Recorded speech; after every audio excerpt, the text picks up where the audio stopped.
Welcome to the worst guide to selling your house. Now, what is this all about? Well, these are the worst ways that you can possibly sell your house.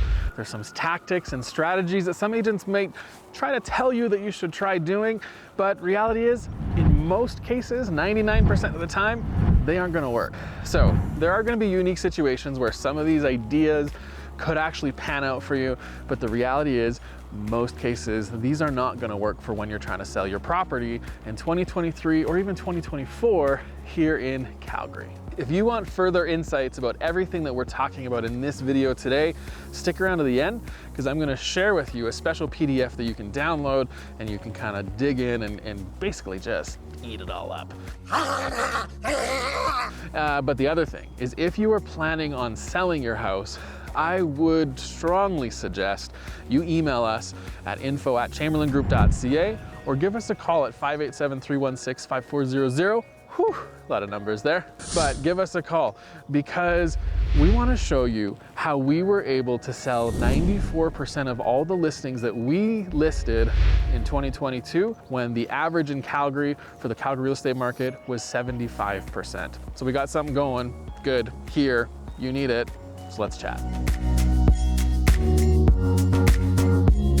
So whether you've sold a home multiple times or it's your first time thinking of making a change in selling your house, you might want to know what a listing agent is. Well, this is the agent that you hire that is on your side. You sign a contract with their brokerage and you basically work with them. But make sure you read reviews, you look at who they are online and how they're gonna market your property, because these are really important things. So with that out of the way, let's jump to the worst ways to sell your house. So the first tip is exclusive listings. So the thing with this and what it is you sign a listing contract with an agent, you check off a little box that says exclusive listing, and what it means is the agent is not going to put the home on MLS. They're not gonna market online, do anything like that. And so they're basically just going to their own database. Now, when does this work? Well, a few things that it does work is in assignments. Sometimes the builder, when you have a property that you haven't taken possession of yet, you're trying to assign it to somebody else, sometimes the builder says you're not allowed to put it on MLS. So you have to do it this way. And there really isn't a big market for this in Calgary, so those are kind of tough. The second way is if you have, like, let's say a really uber exclusive home and the agent that you're working with does have 1, 2, maybe 10 buyers that could be really interested in it, and you give them a very short time to make this happen, but you want a contract in place. So that's another way. These don't typically work, and having an assignment can just kind of cause problems and frustrations, even though you think you're kind of doing something special. But the reality is you need people to see your house online who fall in love with it and show up. An exclusive listing isn't gonna get you that.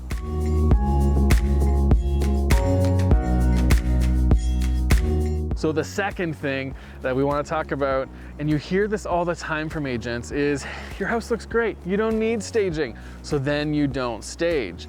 But do you know how many listings we take over and we help the client come up with an amazing property and just looks amazing? Because here's what happens. Buyers buy off of emotions. And if you are trying to sell something and you're not evoking emotions that the buyer is like falling in love with your property, then the chances of them actually falling in love with your home online and in person is really, really small. So the thing is, if you skip the staging, you could end up having a property that is just blank and empty and kind of alone. You're kind of all by yourself in this big open space. All alone. Now the next thing is all about pricing, right? If preparation is all about staging, pricing is the other side. And if you're trying to price your home too high in hopes that a buyer is gonna lowball you and then you can start negotiations, it actually doesn't work that way here. In Calgary, it's different. And so if you've never sold a property in Calgary before, and you may have sold in other cities, it is a little different. So here's the thing, you're not gonna get showings. If you're priced higher than what you should be on market value, you're just not gonna see that many showings happening on your property.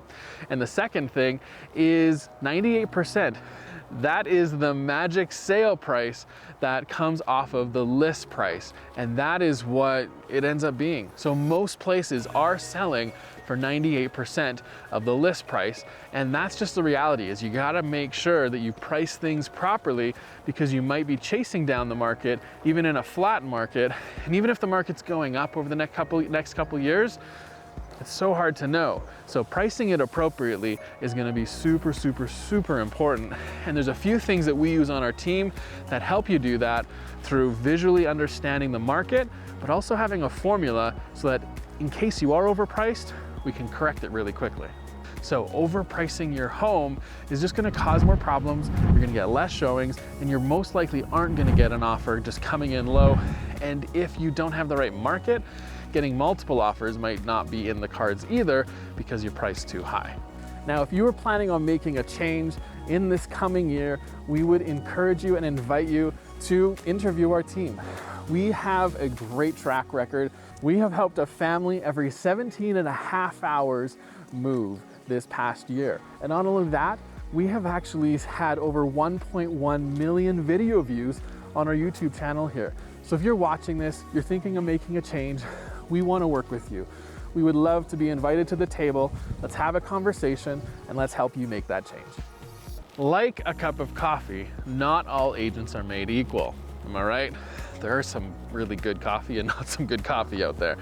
And the thing is, I'm not saying that all agents are bad. I'm not knocking on agents. We are all gifted in different ways. There are things that I'm good at, there's also things I'm not good at.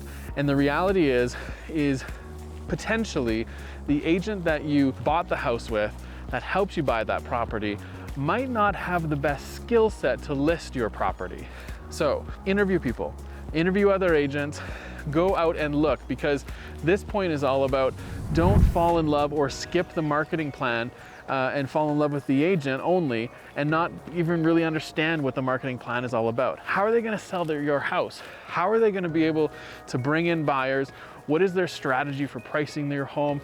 What are they gonna do for staging? Because you don't wanna be in a big empty space by yourself. You have to have all of those things in consideration when choosing your listing agent. So this point is all about the builder. So if you're working with a builder and you've built a new home, super exciting. You got to choose your paint, your colors, everything. But it's now time to sell your property, and the builder says, hey, you know what? I've got an agent here for you. We will cover a bunch of his costs, and Bob's your uncle. Now you just put a sign out in front and away we go. But the thing is it's just might not be that simple. Do your homework on the agent, do some research. Figure out if that person and that agent is who you want to represent you. We have had clients come to us and say, I'm just not willing or open to taking that suggestion because I want to trust the person that I'm working with. And so you might be in that situation, but regardless, do your homework and find the right fit for you that's going to make everything a lot better when it comes time to make that sale. The last thing we want to talk about is an agent with a local reach. So many agents are saying that they've got a lot of reach outside of the city, and you know how things are changing. The last number of years have changed where buyers are coming from in Calgary. It's changed where buyers are moving to, and it's changed how buyers are searching.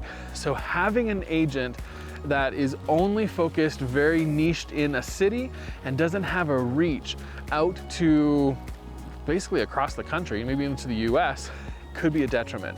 So look at their socials, look at their YouTube, look at all the things that they're doing to make sure it's a right fit. And as promised, we have that PDF for you to download that kind of goes a little bit in depth, talks about all these tips, but gives you a few other things to think about too. So go ahead, download that, and while you're at it, head over to this video here where you're going to be able to learn more about what not to do when buying your home in 2023.